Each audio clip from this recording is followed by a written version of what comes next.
El momento había llegado. Era el 18 de abril de 1521.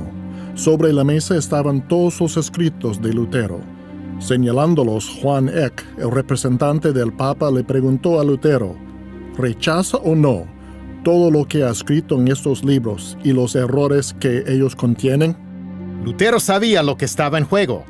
Si se negaba a retractar, le podía pasar lo mismo que a John Hus unos 100 años antes, luego de desafiar a la Iglesia en el Concilio de Constanza. Había sido quemado en la hoguera. Lutero respondió, no puedo, ni voy a retractarme de nada. Aquí estoy, no puedo hacer otra cosa. Que Dios me ayude. Amén.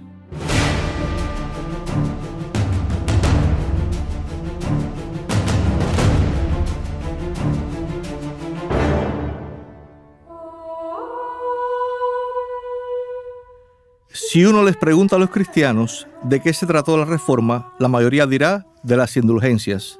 El 31 de octubre de 1517, Martín Lutero publicó en Wittenberg, Alemania, el documento Debate sobre el poder y la eficacia de las indulgencias, que hoy conocemos como las 95 tesis. Cuando Lutero publicó las 95 tesis, no quería separarse de la Iglesia ni comenzar una nueva o iniciar una reforma. Por el contrario, él era un fiel católico medieval que creía en orar a María, en la intercesión de los santos, en el purgatorio y en el sacrificio de la misa y la transustanciación.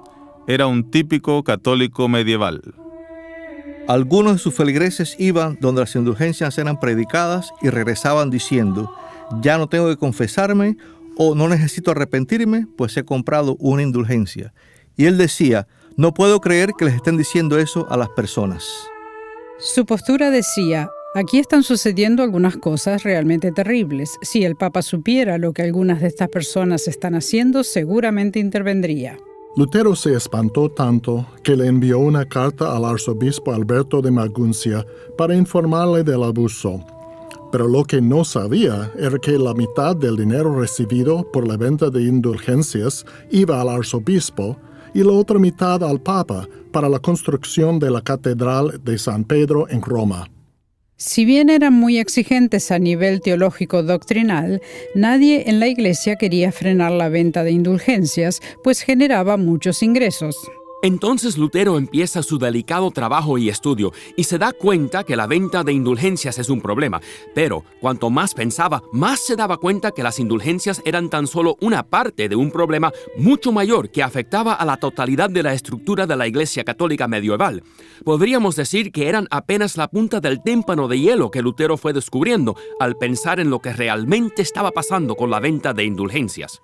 Era como un témpano de hielo, pues el 90% de los problemas de la Iglesia estaban bajo la superficie.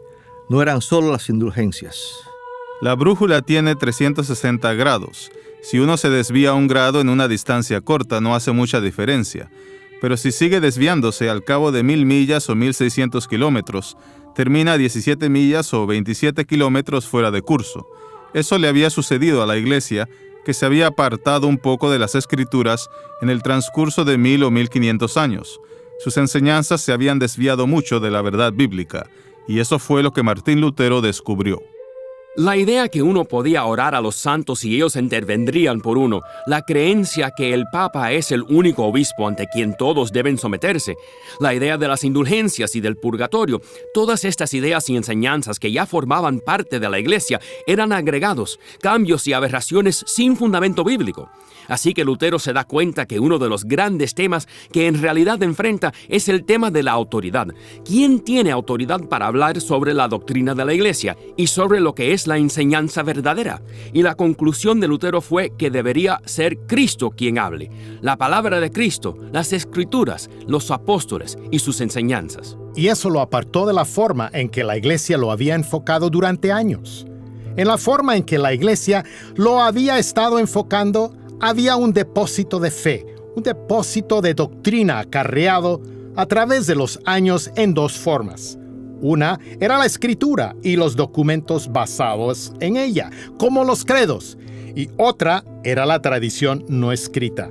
tradición que había sido pasada de una generación a otra a través de la sucesión apostólica. Y esas tradiciones a veces tenían más fuerza que las palabras de las Escrituras. Para Roma, la tradición no era un simple depósito de fe pasado de generación en generación, como hacemos hoy con el catecismo o los credos y cosas similares. También incluía la autoridad del Papa y de los concilios. Por lo tanto, cuando decían, hazlo rápido, era como si el mismo Cristo hablara. Y Lutero decía, no es Cristo quien habla. Eso no es parte del depósito de fe. De hecho, eso es una aberración del depósito de fe. Eventualmente, Lutero rechazó las tradiciones que no eran bíblicas, por no tener autoridad religiosa legítima. Y así, el objetivo de Lutero y de todos los reformadores, como se ve en el Libro de Concordia y otros documentos de la Reforma, era llevar de nuevo a la Iglesia a esa conversación que había tenido antes. Les importaba lo vivido anteriormente, les preocupaba que Roma se había alejado de ello, y a ello trataban de volver.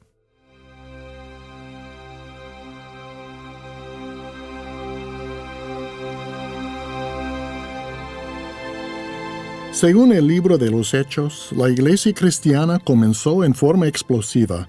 Lucas narra el milagro de Pentecostés, donde hubo 3,000 convertidos y poco después 5,000 más. De hecho, la historia secular de Roma comprueba que esto realmente ocurrió. En su ascensión, Jesús dijo a sus discípulos y seguidores que fueran por el mundo y que bautizaran e hicieran discípulos de todas las naciones. Y así fue como, a través de los esfuerzos misioneros de San Pablo, la iglesia se expandió por el Mediterráneo, Asia Menor, Grecia y finalmente cuando viaja a Roma, Italia. Los primeros gentiles convertidos al cristianismo hablaban griego, por lo que la lengua inicial de la iglesia fue el griego. Esto explica por qué los libros del Nuevo Testamento están escritos en griego. Y así se fueron organizando centros misionales. Había 4. Jerusalén, donde todo comenzó, Antioquía, donde por primera vez a los discípulos de Jesús se los llamó cristianos, Alejandría, Egipto, y Roma en el oeste. En el año 70 hubo una revuelta masiva de judíos en Jerusalén contra el dominio romano, pero ninguna revuelta contra Roma terminaba bien. Sin embargo, esta revuelta produjo un cambio completo, ya que liberó al cristianismo de sus raíces judías. Ahora su centro ya no era más Jerusalén, sino Roma, que también era el centro del Imperio Romano, y es allí donde la Iglesia se desarrolla. La Iglesia siempre ha reconocido la importancia de sus obispos y líderes. En algunas ciudades había obispados importantes, pero Roma no tenía ninguna primacía en particular. Ni en el Concilio de Nicea en el año 325 hubo una clara apreciación por el obispo de Roma. Había obispos de todo el imperio que se habían reunido para discutir estos asuntos teológicos. Sin embargo, poco tiempo después, Constantino mudó la capital a Constantinopla y el imperio se dividió políticamente en el este y el oeste. Y todas las iglesias mayores del cristianismo estaban en el lado este del imperio. Roma fue la única ciudad mayor que quedó. Así es que, siendo el centro político y económico del imperio del oeste, fue muy natural que se convirtiera también en el centro eclesiástico y reclamara una autoridad que no existía 200 o 300 años antes. Y así, a fines de la Edad Media, la creencia popular era que el Papa, como vicario de Cristo, tenía autoridad sobre el cielo y la tierra. Creo que el problema más grande surgió en los siglos XIV y XV, cuando las entidades políticas en Europa se estaban centralizando y los reyes estaban ganando cada vez más control sobre sus reinos.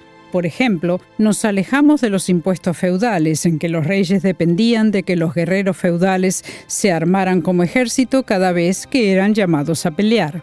Así que, a medida que los reyes van ganando más autoridad sobre sus reinos, los papas del Renacimiento piensan, ¡ajá, quiero hacer lo mismo! Y así encontramos a la Iglesia de los siglos XIV y XV adoptando las prácticas seculares de los reyes y señores de Europa. Y esto, obviamente, va en detrimento de la autoridad espiritual de los papas y, en realidad, los distrae de lo que se supone que los papas deben hacer. El concepto de Pedro como cabeza de la iglesia es una idea bíblica. Al menos de ahí vino. La iglesia basaba esta enseñanza en Mateo 16, donde Jesús pregunta a sus discípulos, ¿y ustedes quién dice que soy? Simón Pedro respondió, tú eres el Cristo, el Hijo del Dios viviente. Y Jesús le respondió, bienaventurado eres, Simón, hijo de Jonás, porque no te lo reveló ningún mortal, sino mi Padre que está en los cielos.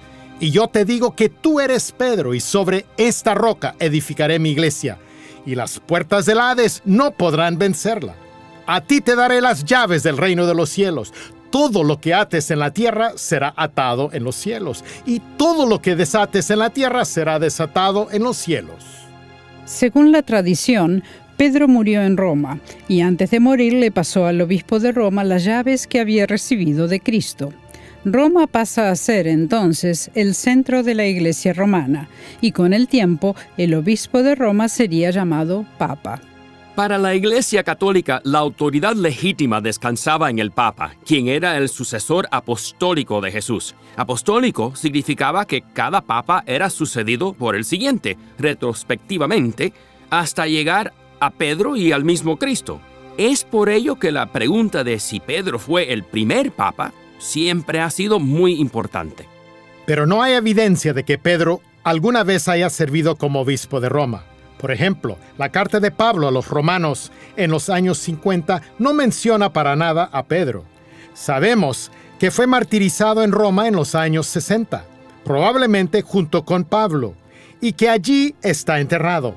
Por ello es que fue fácil para los obispos posteriores decir que Pedro había sido martirizado y enterrado allí, y que por lo tanto había sido el obispo, reclamando así preeminencia sobre los otros obispos, basándose en pasajes bíblicos como Mateo 16, donde Jesús dice, tú eres Petros, en masculino, pero luego dice, sobre esta roca, Petra, en femenino, construiré mi iglesia. No dice, sobre Pedro, Petros, construiré mi iglesia, sino sobre esta roca, Petra, construiré mi iglesia. Y esa es la confesión que Pedro hizo 2 versículos antes. Tú eres el Cristo, el Hijo del Dios viviente.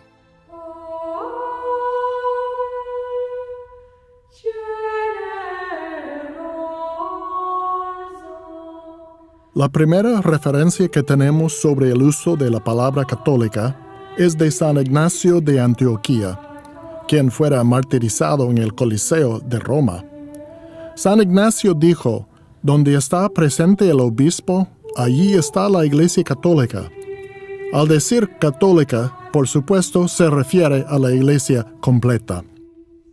El término sacerdote se utilizó en el siglo III cuando las iglesias occidentales empezaron a usar el latín en lugar del griego. La palabra griega para anciano fue traída al latín como presbítero. En realidad, esta debería llevar la connotación de lo que hoy conocemos como un pastor, pero los escritores de esa época, como Cipriano, también se refirieron a los ancianos con la palabra en latín equivalente a sacerdote, o la persona que ofrece sacrificios. Roma veía al sacerdote como el único conducto de la gracia de Dios, así como lo era el sumo sacerdote del Antiguo Testamento y quien ofrecía el sacrificio en la misa. Ciertas doctrinas, la doctrina sobre el purgatorio, o la confesión anual, o la transustanciación, se desarrollaron con el tiempo. Ellas fueron el resultado de no permitir que la Biblia fuera la fuente máxima de doctrina y enseñanza. Estas prácticas no bíblicas entraron en la Iglesia de 2 formas. Una fue impuesta por el Papa o por un miembro de alto rango de la Iglesia, pero muchas prácticas también entraron en la vida diaria de la Iglesia a través de las personas. El énfasis en los santos, las estatuas, las peregrinaciones, la veneración a María, muchas de estas cosas se desarrollaron con el tiempo, ya que no había quien controlara. Tanto era así que a veces un concilio contradecía algo que un concilio previo ya había establecido. Así que, al llegar a finales de la Edad Media, la teología católica ya estaba bastante confusa. La base para una de las primeras doctrinas de la Iglesia Católica vino de uno de los libros de la apócrifa. Ahora, la palabra apócrifa significa oculto, y se refiere a 14 libros ubicados entre Malaquías y el Nuevo Testamento, donde hay casi 400 años de intervalo. Los libros del Antiguo Testamento fueron originalmente escritos en hebreo, pero durante el gobierno de Alejandro el Grande se hizo necesario traducir las escrituras al griego.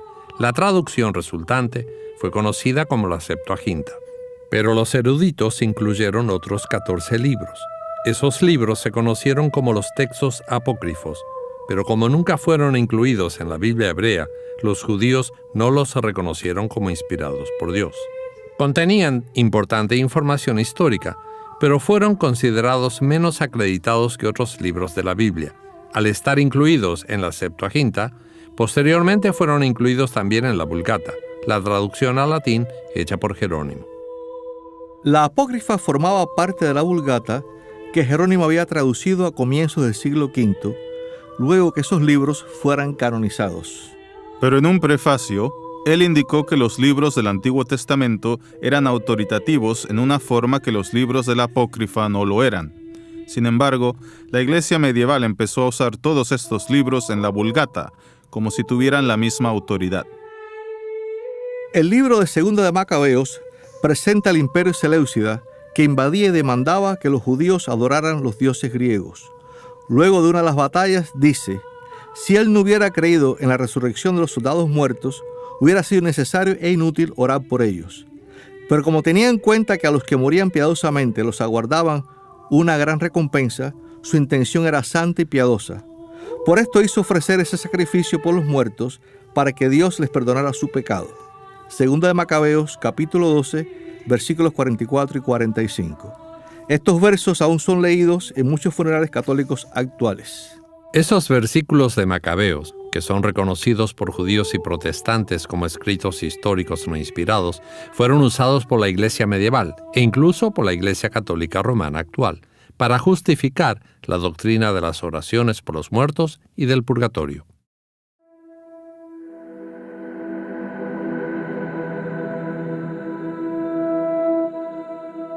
En poco tiempo, nuevas ideas comenzaron a entrar en la Iglesia. Alrededor del año 200 en África del Norte, el teólogo Tertuliano estaba muy preocupado por los cristianos que no vivían de acuerdo a la voluntad de Dios, tanto que creó el término mortal para describir los pecados que la Iglesia no podría ni debería perdonar para permitir a las personas volver a la Iglesia. Esto dio origen a lo que más tarde sería la enseñanza de la Iglesia medieval sobre los tipos de pecado. Los pecados mortales son los pecados que nos separan de Dios. Los pecados veniales son los que pueden ser perdonados a través de la oración o el dar limosna, algo que luego se convertiría en la doctrina de la penitencia.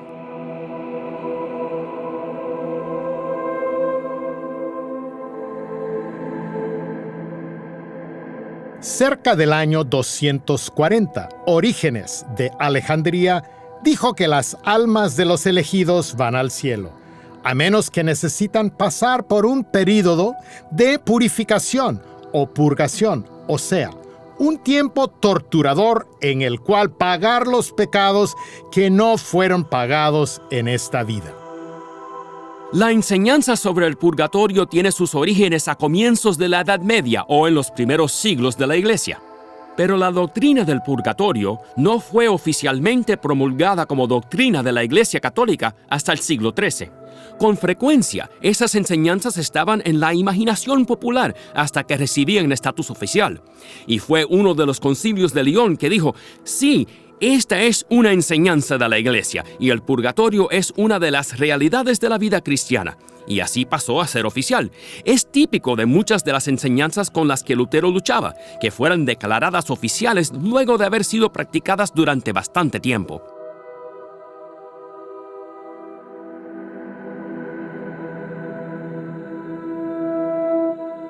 Por el año 250, Cipriano de Cartago, otro padre de la Iglesia, introdujo la idea de los sacerdotes como sacerdotes de sacrificio. Muchas personas en el mundo antiguo, tanto judíos como gentiles, sabían que los sacerdotes sacrificaban animales, como carneros, toros o cabras. Cipriano llevó esto al campo cristiano, y así surgió la idea que cada pastor cristiano era un sacerdote que ofrecía un sacrificio. Y el sacrificio que ofrecía era el cuerpo y la sangre de Cristo en la cena del Señor.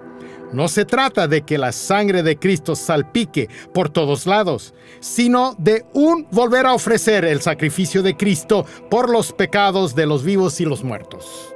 En otras palabras, este pensamiento desarrolló la idea que el sacrificio de Jesucristo en la cruz, su obra de expiación, no era suficiente. Por lo tanto, era necesario que de alguna manera el sacerdote continuara sacrificando a Cristo una y otra vez en la cruz.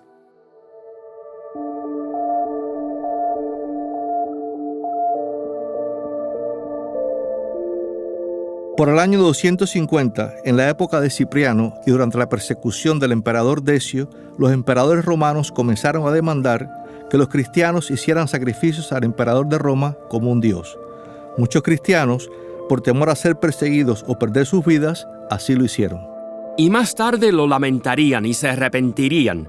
Así es que la iglesia decidió que lo que habían hecho no era poca cosa, sino algo grave. Y finalmente dijeron, los dejaremos regresar, pero después de un considerable tiempo de penitencia, lo cual podrían ser hasta 20 años de penitencia. Hay historias incluso de la iglesia temprana donde a los pecadores penitentes se los hacía echar a la puerta de la iglesia para que las personas los pisaran al entrar al edificio. Y todo eso no era más que para demostrar su humildad. Otros tenían que ayunar por largos periodos. Algunas veces esto duraba por décadas, lo que fácilmente llevó al abuso que creció en la Edad Media. Si pecas, tienes que hacer penitencia para demostrar que en realidad estás arrepentido. Como se puede ver, las raíces para esto ya estaban en la iglesia primitiva y solo empeoraron con el correr del tiempo.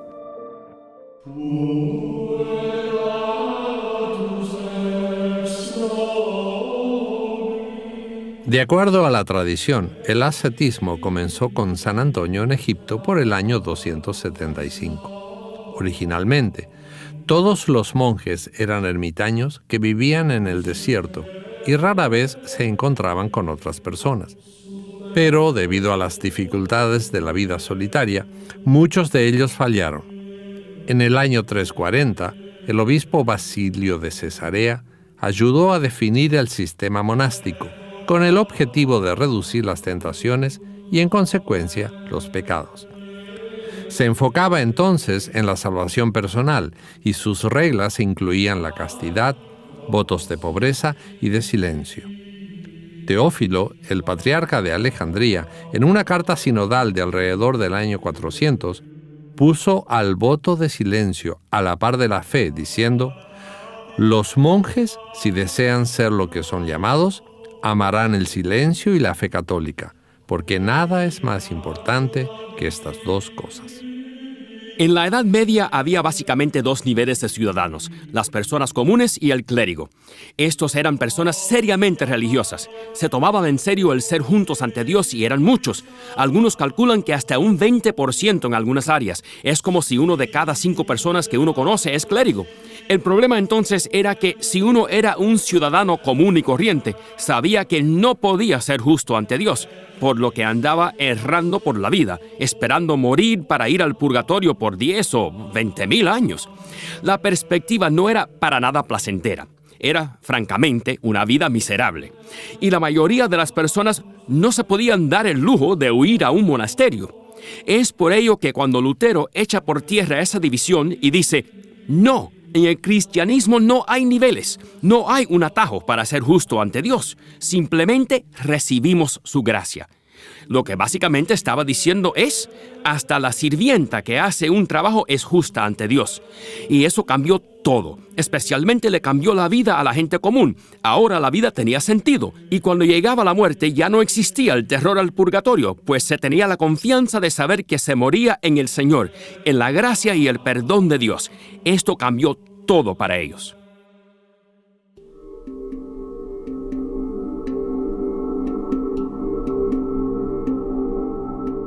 Al final del siglo IV, en África del Norte, Agustín de Hipona habló acerca de la justificación como si la gracia fuera infundida en el bautismo y luego transformaba a las personas para que en un proceso de sanación fueran cada vez más capaces de vivir de acuerdo a la voluntad de Dios y de evitar hacer el mal.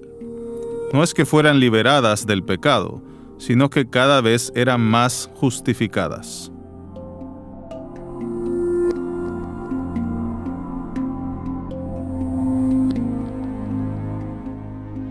Al ir creciendo, la Iglesia cristiana continuó enfrentando cada vez más persecución, hasta que en el año 313 el emperador Constantino emitió el Edicto de Milán, el cual trajo nueva paz al cristianismo. Constantino también convocó el Concilio de Nicea, de donde surgió el credo niceno que conocemos y confesamos hoy. El mayor logro de este concilio fue resolver la disputa sobre quién es Cristo y la persona de Cristo y cuál es la relación de Cristo, la segunda persona de la Trinidad, con el Padre. Y mientras eso fue establecido y la divinidad de Cristo nunca más fue cuestionada, se desarrolló también una extraña nueva doctrina y práctica en la cual se encontraba la noción que el perdón de los pecados, especialmente los pecados cometidos después que la persona era bautizada, ya no eran más perdonables por Jesucristo, sino que Cristo estaba casi despojado de su poder para perdonarlos. A cambio, ese poder de perdonar fue transferido al Papa. Y así es casi desconcertante pensar que la Iglesia del siglo XIX todavía confesaba la doctrina sobre María. Pero así es como las cosas funcionan.